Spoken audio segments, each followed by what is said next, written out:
Hi, and welcome to Gleaning for the World's Pastors Briefing, sponsored by the Gleaning Church Network. We're glad to have you for today's session.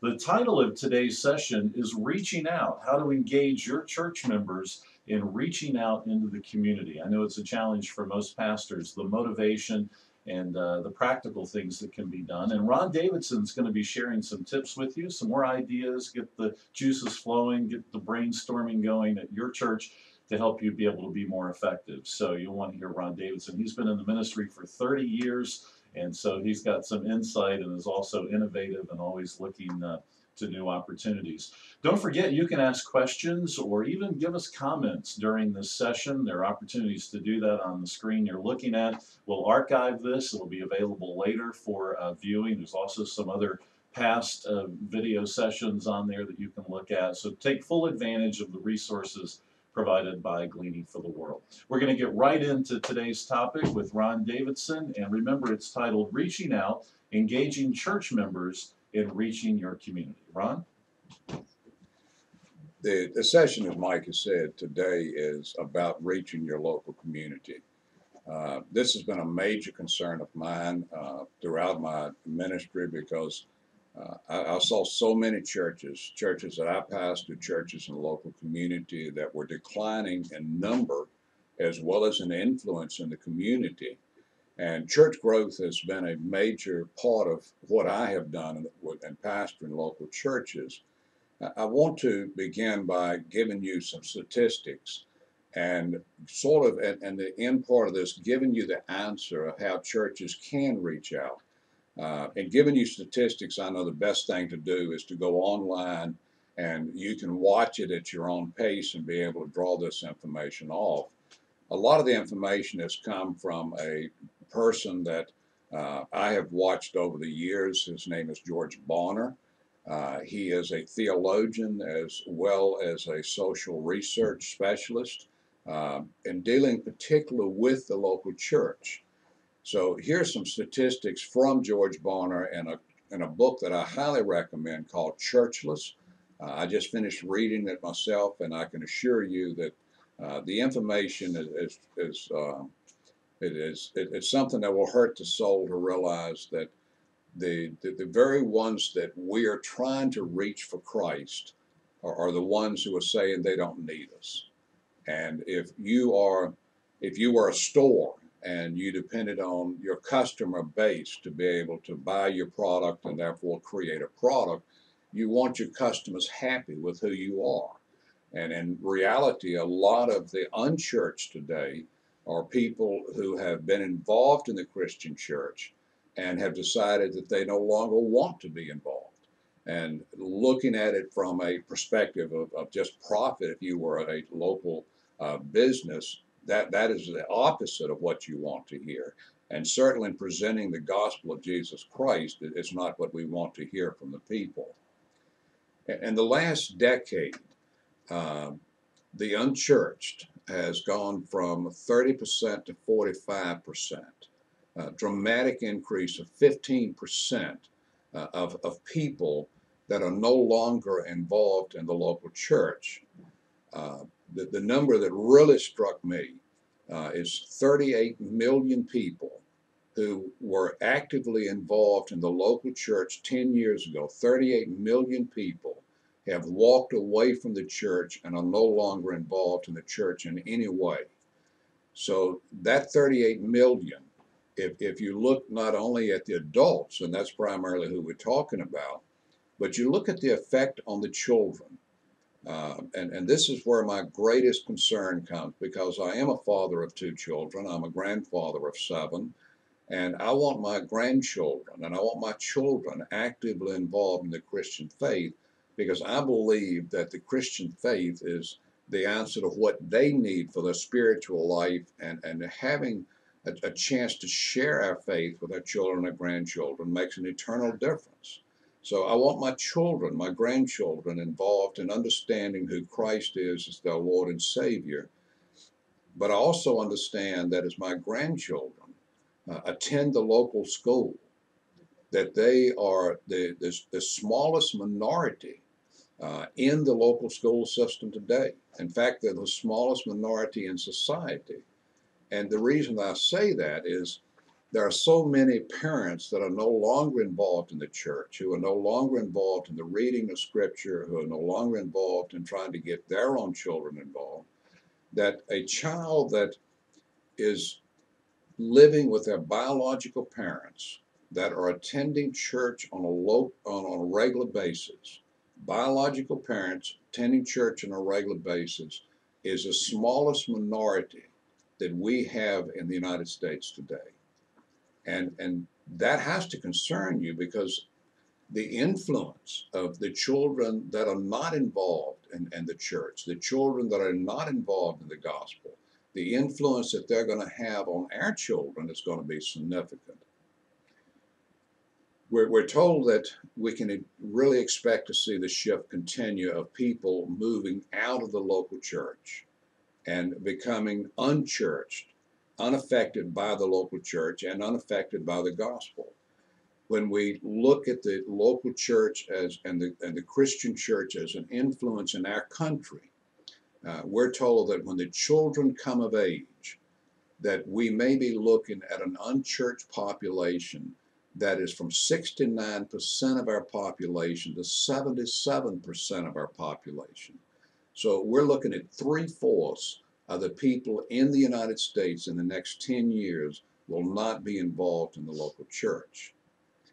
And another stat that it's interesting to me is, for the first time, 159 million people are unchurched, and 156 million people attend church at least once or twice a year.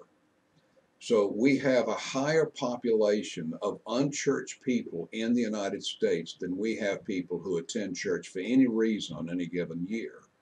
This is the first time that we have ever seen this in the United States. Joseph Garcia and Brian Wurtzel at Saddleback Church in Lake Forest, California, have said that social responsibility is non-negotiable. If you look at the churches that are growing, that are developing, churches that have tens of thousands of people on Sunday morning, those churches are the ones who are reaching out within their local community to make a difference. They are out feeding the poor, they're working with the homeless, they're helping the widows and the orphans that are in need. And because of their outreach and their compassion, doing the social ministry, these churches are showing dramatic growth, while the denominational churches are showing a major decline. The denominational churches, a study that came out just a couple of years ago, are saying that over 70% of the denominational churches have not baptized a new Christian within the last 10 years. If our goal and our responsibility as pastors and as local churches is to present the gospel of Jesus Christ to people who need the experience of salvation, then we have to say that denominationally it's not happening. We're seeing an exit. And George Barna makes a comment over and over in the book Churchless, that what we're seeing is that people are leaving the local church not because they're mad, not because they've been upset by something, but it's apathy. They felt that they did not receive anything from the local church and from the worship experience, and they simply are apathetic about who the church is and what it's supposed to be doing. So when we look at the numbers, they're dramatic. That they should alarm all of us in the local church, or they should alarm us as pastors. And you can use these stats with your people. And again, George Barna's book on Churchless, it is one that you can get from Barnes and Nobles or any of the major book companies, and be able to read it and use those stats with your folk. It's interesting to me that when George did the work with the unchurched, he asked the question of what would it take for the churchless, for the unchurched people that have walked away from the church to become involved again. And the answer was tremendously important. It said if the church were to reach outside of the walls of the building and begin to accept the social responsibility of caring for people, that the unchurched would become actively involved in that ministry of outreach. So if we ask the question, well, what contacted by a church down and the north side of Miami, there was a large Haitian community there. And they decided to have 3 weekends when they were going to put shoes and clothes and food and personal care items. They were going to simply care for the people. They sent out notices all over the local community and said, folks, we want you just to come. There won't be any preaching, there won't be any sermon, there won't be any evangelizing. We just want you to come, and we want to give these things out to you. And over 3 weekends, they had 1,027 people who committed their life to Christ because of the outreach of that church and the Haitian community in north side of Miami. And I got a call from the pastor, and he said, Reverend, we have about 5,000 people in worship on Sunday morning. All of a sudden, we've got 1,027 new Christians. How in the world do we take care of them? And the problem that they ran into is that most of the new Christians spoke Creole or a form of French because they were from Haiti, and they were not able to come to the local church and be able to listen to the English-speaking pastor. So they actually ordained a pastor and set up a new campus within the community that was almost 30% of their attendance. We've tried the same thing in Birmingham, Alabama, with the Church of the Highlands, and Atlanta, Georgia, and Detroit, Michigan. We have tried it with churches across the United States. And every single church that had even one weekend where they gave out personal care items and clothing and blankets and things to people in need, what we saw were that the minimum number of converts was 200 to 300 people that came to Christ without any preaching, without any evangelism. They came to Christ because the church reached out into the community and made a difference. So one of the things that I've come to believe in as a local pastor, if we are going to be the arms and legs of Christ in the local community, we have to go outside of the walls of the church, or our church is going to continue to decrease to where it will become insignificant. If we do go outside, and if we meet the needs of the people, then we earn the right to name the name of Christ. And once you earn that right by caring personally about the person, loving them, having compassion for them, once you get out there among them, they're willing to come back into the church. You will need an army of people to do that. And according to George Barna, that army is out there. We're talking about millions and millions of people, probably hundreds and thousands of people in our local community that we can go to and say, okay, we're going to do this outreach, but we need help. And these folk are willing to help. The unchurched are the ones who are willing to be the army that reaches out in the name of Christ. The benefit of this outreach ministry is it will change you as a pastor. And it certainly changed me when I got out and started meeting the homeless and talking to them and getting to know them as people. It changed my whole life, and that's why I started Gleaning for the World. It will change your leadership. I don't think it is possible to sit down in a meeting and have the leadership agree with you to spend the money to go outside of the walls of the church. I think it takes the leadership getting out in the community, doing the ministry, and meeting the unchurched for the difference to be made. And third, it will change the membership, because the more people that are involved in outreach ministry outside of the walls of your church, the more people involved, the more their life is going to be changed, because their faith is going to be on the line to share the message of Jesus Christ as these people begin to come back into the church. So to sum up where we are, we can take a look at Europe. And in Europe right now, there are 5 to 7% of the population of all of Europe, 5 to 7% are involved in the local church in any way. We're heading that way very, very fast in America.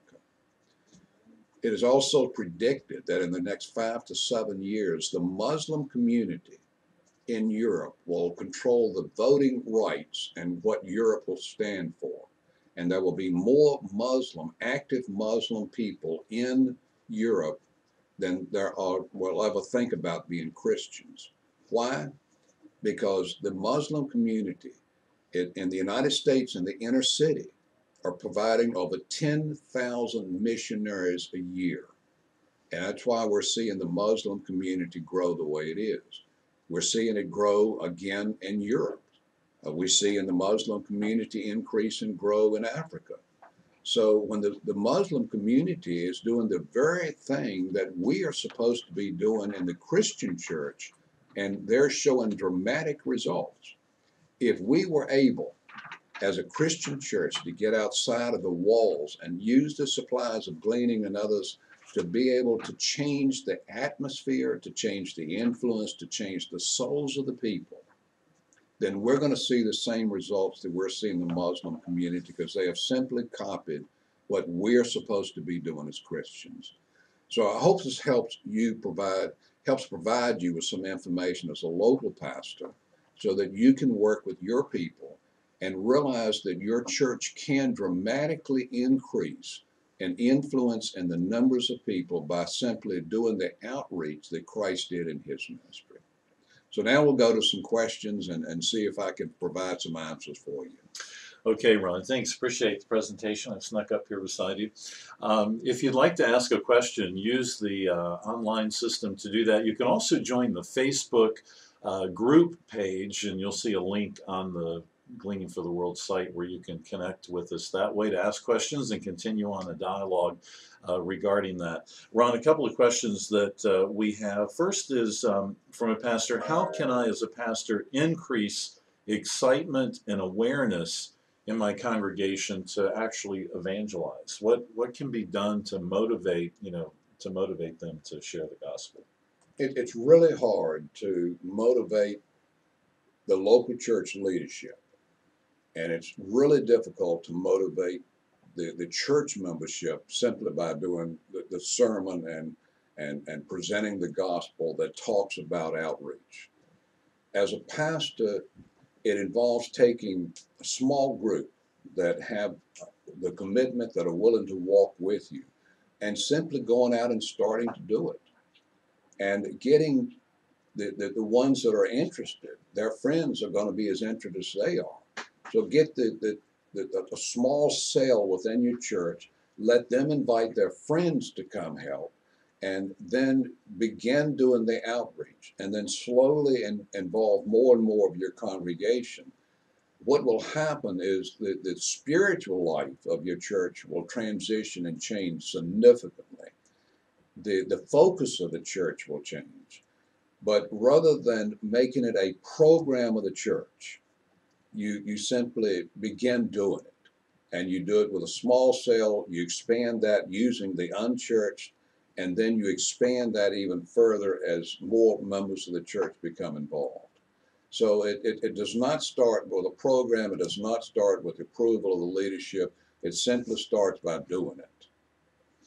Ron, you're talking about a lot of apathy among people, and that it's it's not necessarily that people are mad or angry, in terms of leaving the church, which I would have thought, just having grown up in church over the last 40 years, that people just get disgruntled about something and they walk away. But you're saying from the research that there's certainly a section of people that do that, but it's not so much that as it is people who just have become apathetic. Are they apathetic spiritually in the context of just they no longer care about their spiritual life or their growth? Or what is the apathy that's driving that departure? When you look at the people that are unchurched and you compare the people that are in the church to the people that have left the church, demographically, they're the same people. Only 8% of the ones that have left the church or have an antagonism or a negative, strong negative feeling towards the local church. That means 92% of the ones that are left are not angry about anything. They just see that the church is not making a difference in the local community.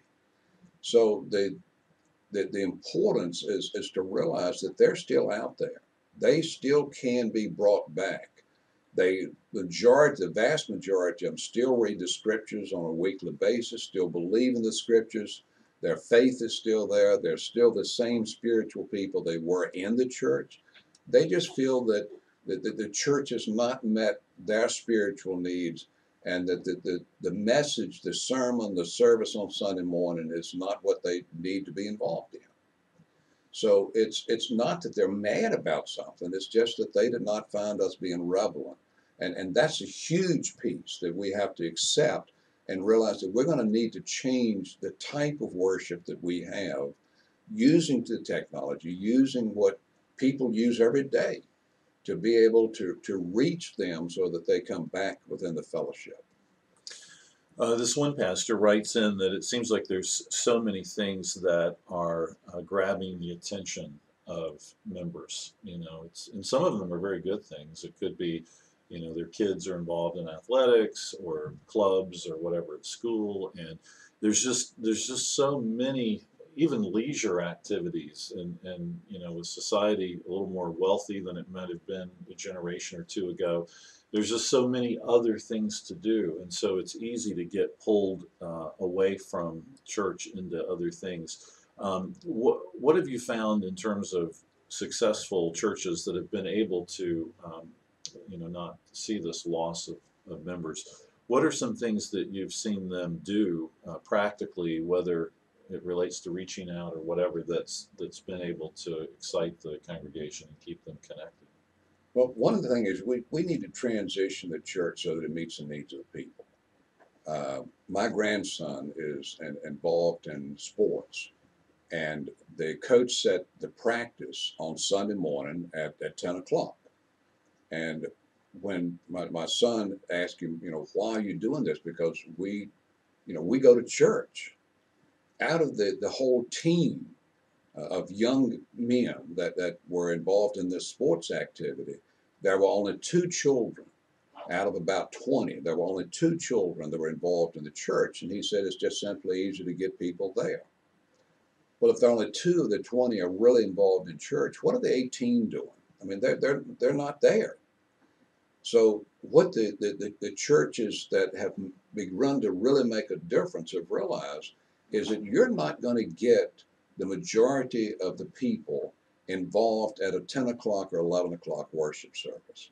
So they have started providing alternative services, Wednesday night, Sunday afternoon worship services. They have begun to provide a number of different opportunities for people to be involved.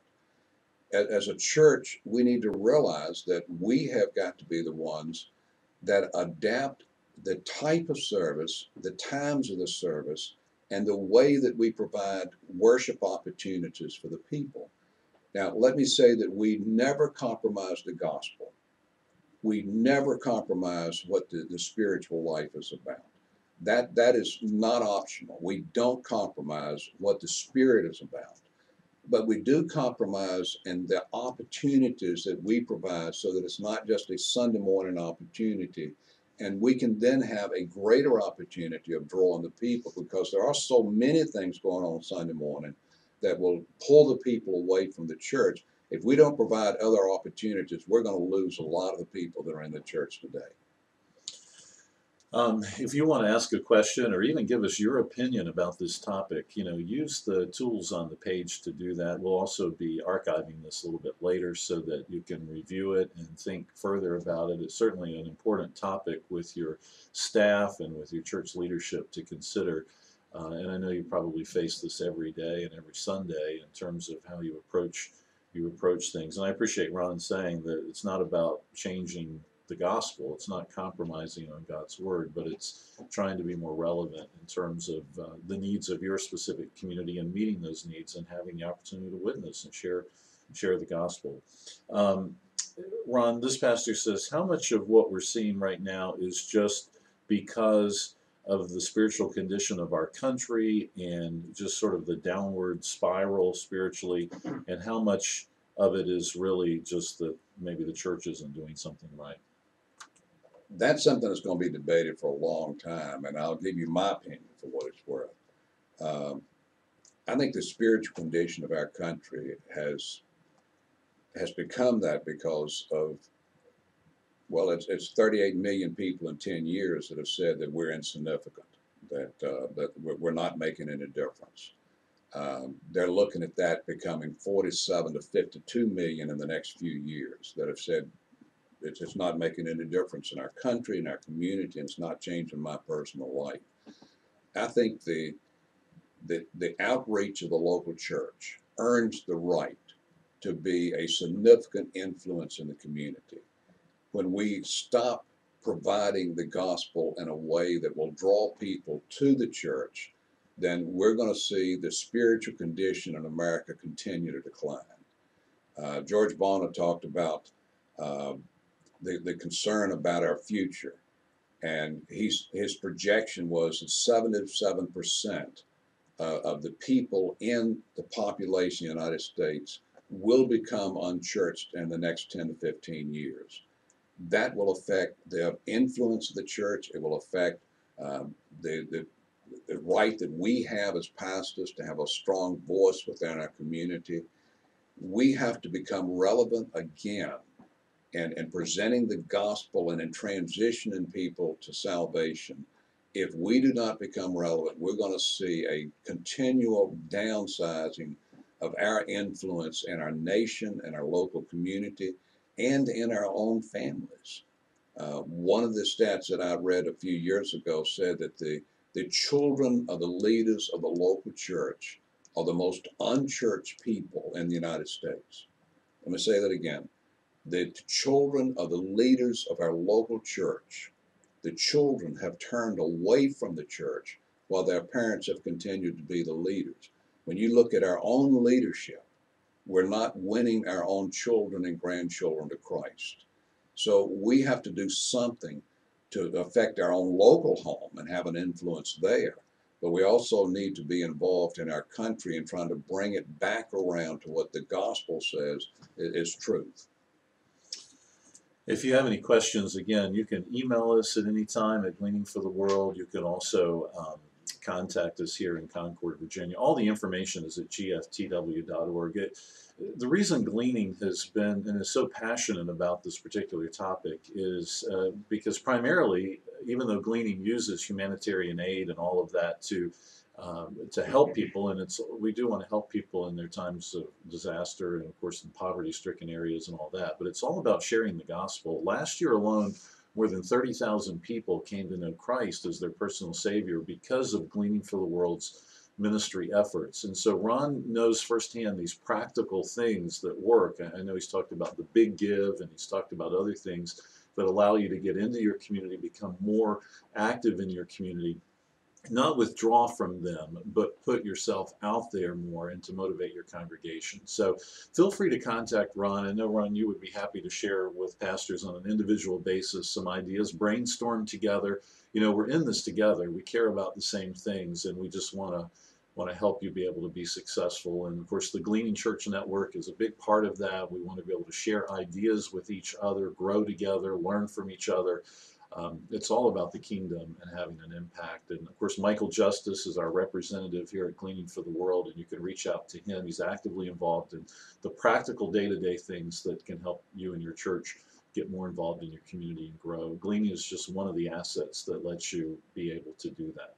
Our next pastor's briefing is going to be on February 19th. February 19th. We're always doing these on Thursday mornings at 10 a.m. Eastern.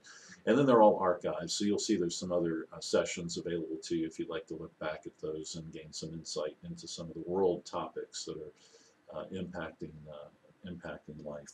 Well, for Ron, I'm Mike Tilley. Thanks for being with us today on the Pastor's Briefing, and we'll see you next month. God bless.